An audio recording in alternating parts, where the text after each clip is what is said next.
Bună seara, dragii mei! În această seară vreau să vă spun povestea lui Leonardo da Vinci, omul renașterii despre care sigur ați auzit foarte multe. Face parte din colecția Micii mei eroi de la editura Litera București 2019. Ce vrei să te faci când vei fi mare? Sunt sigur că atunci când ți se pune această întrebare, răspunzi indicând o profesie: veterinar, astronaut, învățător. Dar eu, dacă aș fi fost întrebat asta, cu siguranță n-aș fi știut ce să răspund.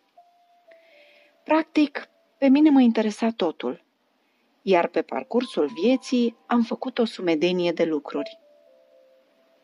Cei mai mulți știu despre mine că am fost pictor, pentru că tablourile mele au devenit celebre, dar am fost și inventator, om de știință, inginer, arhitect, filozof, scriitor și e posibil să mai fi uitat ceva.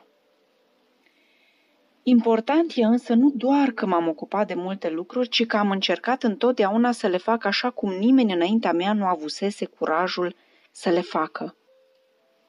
Ideile mele au fost atât de neobișnuite încât multe dintre invențiile mele au fost puse în aplicare secole mai târziu. Vrei să știi mai multe despre mine? Însoțește-mă în paginile următoare. Iată povestea mea. Pe vremea aceea, Florența era unul dintre cele mai importante orașe din Europa. Aici trăiau familii foarte bogate și la orice colț de stradă puteai vedea artiști care lucrau pentru marii seniori: pictori, sculptori, arhitecți, poeți.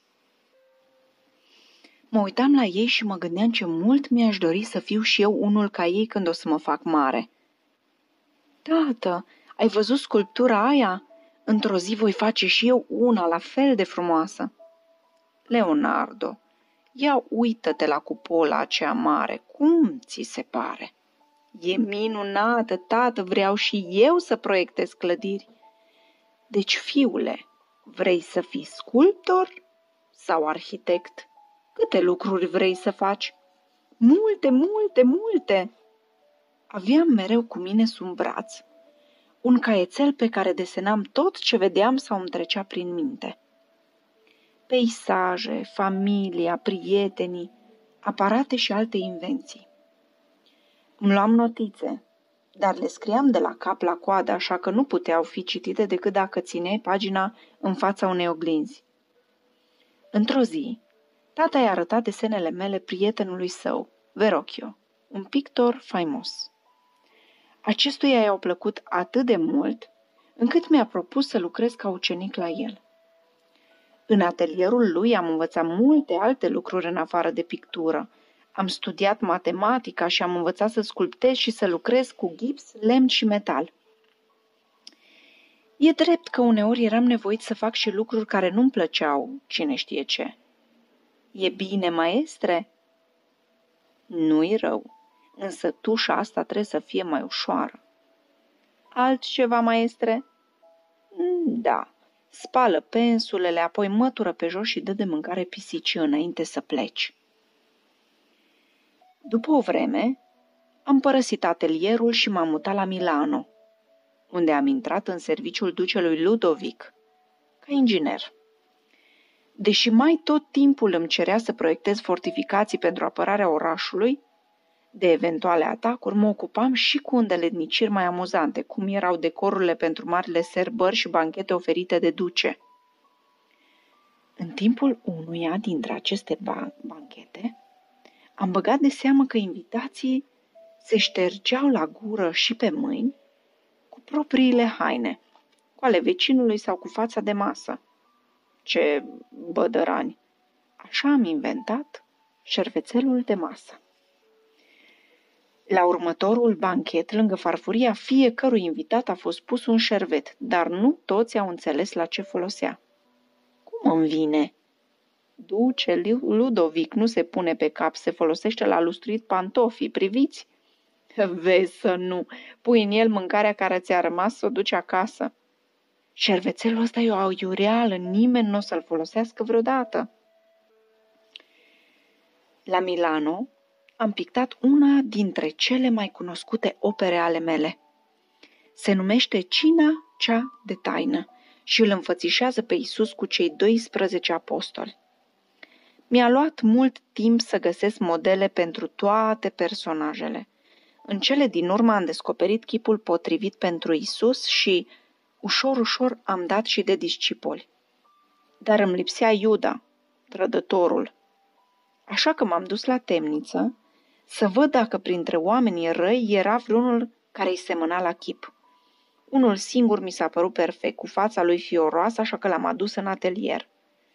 Când am terminat să-l pictez, i-am spus că viața lui trebuie să fi fost îngrozitoare, îmi închipuiam, și că de aceea chipul lui reflecta atâta răutate. El mi s-a aruncat la picioare. Nu mă recunoașteți, maestre Leonardo, noi doi ne-am mai văzut. Chiar nu cred. O față ca a ta nu se uită. Înainte nu eram așa, iar fața mea arăta mult mai bine. Sunt același model pe care l-ați folosit ca să-l pictați pe Iisus. Spre norocul meu, ducele Ludovic îmi aprecia și calitățile de artist. Într-o zi, mi-a cerut să construiesc cea mai mare statuie ecvestră ridicată vreodată. Un cal de bronz de 7 tone, 70 de tone, 7 metri lungime și 7 înălțime, pe scurt o operă care să stârnească uimire lumii. Fără să stau pe gânduri, m-am apucat să studiez proiectul și să pregătesc mulajele de argilă pentru turnat. Dar când am fost gata cu tot ceea ce era necesar, francezii au luat cu asalt Milano, iar bronzul dedicat statuii a fost folosit la fabricarea tunurilor. Apoi am părăsit orașul, fugind din calea războiului. Calul meu n-a mai fost realizat niciodată, dar în secolul 20 s-au făcut cel puțin 2 copii în mărime naturală care sunt impresionante. Așa ar fi arătat dacă terminam munca pe care mi-ați încredințat-o. Cum vi se pare, duce Ludovic? Am exagerat poate cu dimensiunile? Ar fi fost magnific! Apoi m-am dus la Veneția, care era pe vremea aceea unul dintre cele mai bogate și mai puternice orașe. Venețienii se temeau de atacurile turcilor, așa că și aici mi s-a cerut să mă dedic fortificațiilor, mașinăriilor și armelor de apărare. Unul dintre lucrurile pe care le-am inventat a fost un costum de scafandru, cu care soldații s-ar fi putut scufunda în apele canalelor ca să atace embarcațiunile dușmane, fără să fie văzuți. Am făcut câteva probe, dar în final invenția mea nu a fost folosită. Parcă ai fi un elefant cu chestia asta pe cap. Chiar mă simt ca un elefant. Cum te-i-a trecut prin minte maestrului Leonardo o idee atât de năstrușnică? Un om care se mișcă pe sub apă. Costumul ăsta de scafandru e o aiureală. Nimeni nu-l va folosi vreodată. Deși îmi cereau mereu să proiectez mașinării de război, cel mai mult îmi plăcea să-mi imaginez lucruri utile, care să ușureze traiul oamenilor. Mi-au venit în minte soluții foarte ingenioase, pe care aș fi fost bucuros să le înfăptuiesc. Uită-te la mașinăria asta, te poți deplasa doar mișcând picioarele. Pare să aibă preț bun și nu mănâncă lucernă, dar nu înțeleg cum funcționează. Și barca asta se deplasează cu ajutorul unui mecanism care mișcă aceste palete, fără vâslași ori pânze. Parcă asta e o tâmpenie, nimeni nu-i va găsi întrebuințare vreodată. Mi-ar plăcea să aflu dacă în epocile următoare lumea a ajuns să inventeze lucruri asemănătoare sau erau într-adevăr doar niște năstrușnicii. Tu ce crezi? De când eram copil, am fost fascinat de zborul păsărilor. Îmi petreceam ore întregi observându-le, desenându-le aripile, traiectoriile de zbor. felul în care planau. Mânat de obsesia mea de a încerca să creez tot ce-mi trecea prin minte, am lucrat îndelung la un mecanism care să le permită și oamenilor să zboare. Am desenat mai multe modele de aripi, dar n-am ajuns la rezultate mulțumitoare. Voluntarul care a încercat ieri să zboare n-a reușit, sper să se însănătoșească. Am făcut câteva modificări la aripi și acum sunt sigur că vor funcționa. Vrea cineva să încerce? Ce ciudat! Unde au dispărut cu toții? Chiar dacă unele dintre invențiile mele nu au funcționat, nu mi-am pierdut curajul.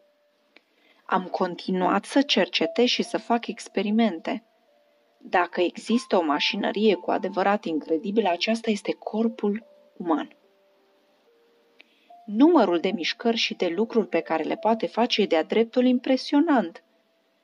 Am observat și am desenat trupuri omenești încercând să descriu exact cum funcționează acest ansamblu de oase, nervi, mușchi, vene și artere. Tot ce am aflat am redat în desenele mele, imaginându-mi cum ar fi fost ființa umană perfectă. Vezi?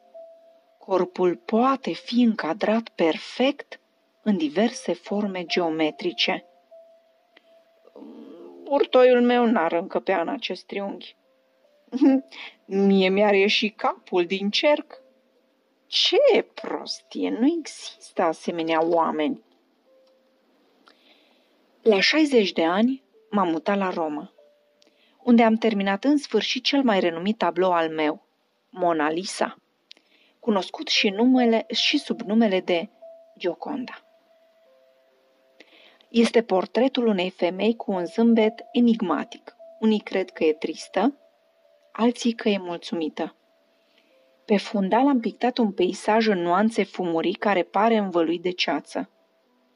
În secolele ce au urmat, tabloul s-a deteriorat și a fost restaurat de mai multe ori, dar nu s-a lucrat întotdeauna cu aceeași grijă.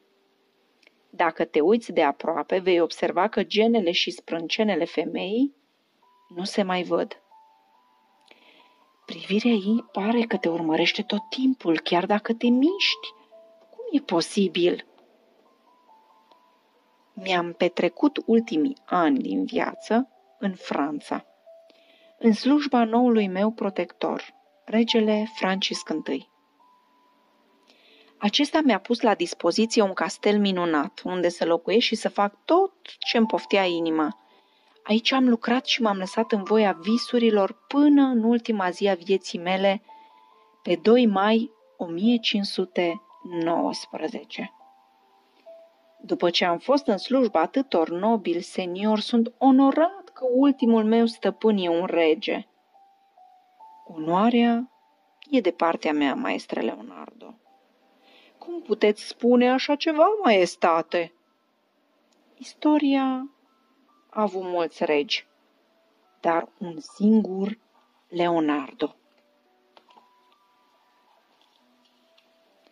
Mă numesc Leonardo da Vinci și aceasta e povestea mea.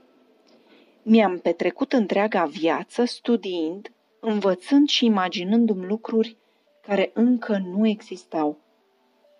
Nu m-am născut învățat. Am devenit astfel pentru că am fost curios și mi-am dorit să aflu lucruri noi.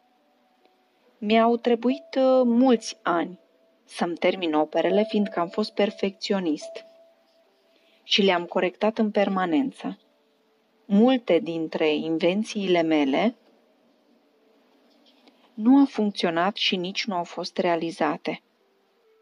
Dar nici nu mai contează. Cu adevărat important este că am încercat și că am crezut în realizarea lor cândva, într-o bună zi. Și așa a și fost. Alți inventatori, după o bucată bună de vreme, le-au transformat în realitate. Așa că dacă te interesează ceva, cercetează-l, desenează-l fără să te gândești prea mult. Cu siguranță va ieși ceva bun și distractiv din asta pentru tine și pentru lume.